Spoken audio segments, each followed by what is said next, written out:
Alright guys, so we have news for the upcoming fusion and it's gonna be a banger. Let's take a look at the design first. As you can see, this champion is from the Ogryn faction and his name is Khemir Scald Eye. And I think this will be one of the most anticipated fusions for this specific faction. This fusion will be launched next Monday, July the 27th. And it's going to be a fragment fusion, so these types of fusions are easier to do than the traditional ones. So we have a legendary Magic Affinity champion from the Ogryn's faction, and it's going to be a support. The A1 Dark Restoration attacks one enemy 2 times. Each hit restores all allies destroyed max HP by an amount equal to 5% of the total destroyed max HP. Each hit also heals all allies by 5% of this champion's max HP. So we have a heal going on here, but also you can restore destroyed max HP. It's a pretty okay A1. Nothing crazy, but also nothing bad. The A2 Gloom powered free turn cooldown if booked fills the turn meters of all allies by 25%, almost as good as the turn meter boost from Arbiter, Arbase, and so on. They have a 30% turn meter boost, 25% is probably the closest we have. And then places a 50% increase attack buff and a 30% increase speed buff on all allies for 2 turns. This is actually a pretty good turn meter boost. 25% plus increase speed, very solid. This is a very solid turn meter booster. I'm pretty curious how high the base speed of this champion will be, but the next skill is probably the most important part about this champion. Death is weakness. It's a 4-turn cooldown, revives all dead allies with 50% HP and 50% turn meter, places a 60% increased defense and a strengthen buff on all allies for 2 turns. Guys, we finally get a Reviver fusion for the Ogryns. Besides this Revive champion, there was only a Void legendary, Bellatar, the Mage Slayer, which was so hard to get, right? You have to pull him from Void Shards. Other than that, there's the Gear Grinder, the rare champion, which has a single target revive, and then Ugo, which is conditional. I personally myself used Ugo to revive in Faction Wars Hard, and it makes it so much harder to complete this faction. And with this fusion, everything will be so much easier. You have heals, you have buffs, turn meter boost, and an AoE revive. But that's not all. Let's keep on reading. And by the way, this champion is probably like 6 years too late in my opinion, but it's okay. Better late than never. The passive Murderous Zeal, whenever an ally is killed, heals this champion by 25% of this max HP and fills this champion's turn meter by 25%.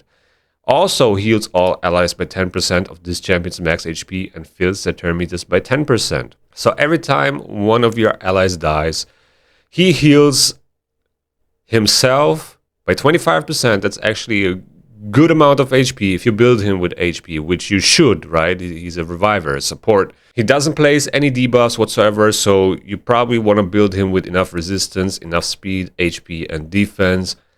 And if an ally gets killed, he heals himself. He also gets 25% turn meter, which might be exactly what you need to get another turn and then revive again or cycle your revive back faster. So this is actually pretty interesting. Very, very interesting.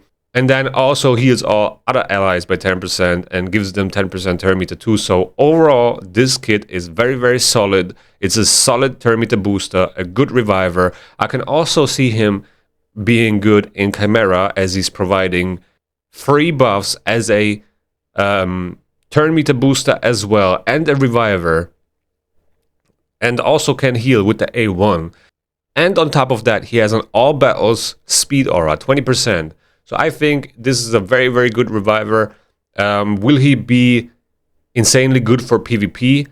I don't think so. He's probably going to be solid if you have like a 6-star soul and you can turn meter boost with him. He might be actually interesting. But the most interesting part for PvP is probably that he's Magic Affinity, so he's strong against, the Sabrails and the Krixias and the Fabians that might weak hit on him, okay? The lockouts that might weak hit on him, but I don't see him entering the PvP meta in a dominant way. I think he's just going to be another reviver that is a good option if you don't have better options. But for Faction Wars hard, this champion is a must-have, in my opinion. He will probably enable the auto, which is exactly what you want at some point for Faction Wars hard. You don't want a manual every time the faction crypt opens, and this guy 100% will enable this. Now, obviously, I'm very curious what the base stats are going to look like. Is he going to have high speed? What about the HP and the defense? But looking at this kit, I think this might be a faster reviver with a higher base speed because of the speed aura, because of the turn meter boosting. It would make a lot of sense. Let's take a quick look at the Ogryn faction actually, because it is rough in here. It is really rough if you don't have crazy champions, and there are a lot of champions in here, but there is really not a lot of support. So you have Bellatar, which is the other AoE reviver, but he's a Void Legendary, very hard to get. Then he's probably a huge carry, right, if you can get him. But again, another Void Legendary. I'm lucky enough to have Togron, which is somewhat keeping my team alive with increasing their HP and healing them and spreading buffs.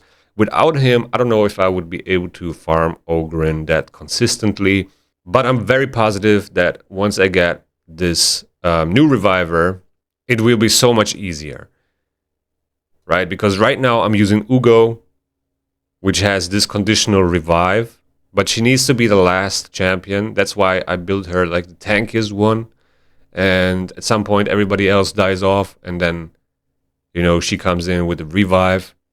And then we also have Gear Grinder, which is the next reviver, right? Like the next best option, in my opinion. But really not that great. He doesn't do a lot. He does heal. He has a single target revive on a 5-turn cooldown, which is insane. So, yeah, that's going to be a big improvement for a lot of players to get this fusion. In my opinion, this is a fusion that you shouldn't skip. Also, considering that it's going to be a fragment fusion, which is easier to do, you should definitely go for it. For progression, Faction Wars alone is reason enough to do it.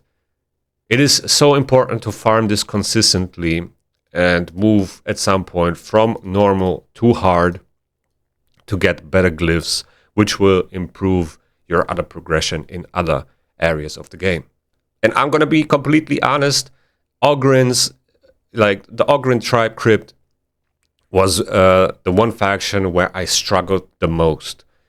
The Orcs and the Ogryns, that's where I struggled the most. And with the recent Polara buff, it is actually worth to go for her. So that's enough reason for me personally to go for this fusion. And even if you already completed Faction Wars, I think it's still worth it to go for it if you don't have Bellatar, for example, because it makes it auto-friendly, right? You have a reviver, an AoE reviver, and I don't own one yet, right? So it's going to be an improvement to my Faction Wars team. I cannot auto my Faction Wars team at the moment, so this is going to be a quality of life improvement for me personally. But I figure for everyone else, even if you're still progressing in normal Faction Wars or other areas of the game, this champion is going to be a huge help. So yeah, guys, like I said, next Monday, July 27th, we're going to get this bad boy, and I'm definitely going to go for it. And with that being said, thank you guys for watching. Let me know in the comments below, what do you think about this new fusion? I know it's not a Movara type of reviver, but I think it's still a very good one. Thank you guys for watching. I hope you enjoyed. If you enjoyed, please hit that like button. Also, subscribe to the channel if you haven't already. If you enjoyed this video, YouTube's gonna think that you like this one as well. Take care and see you in the next one.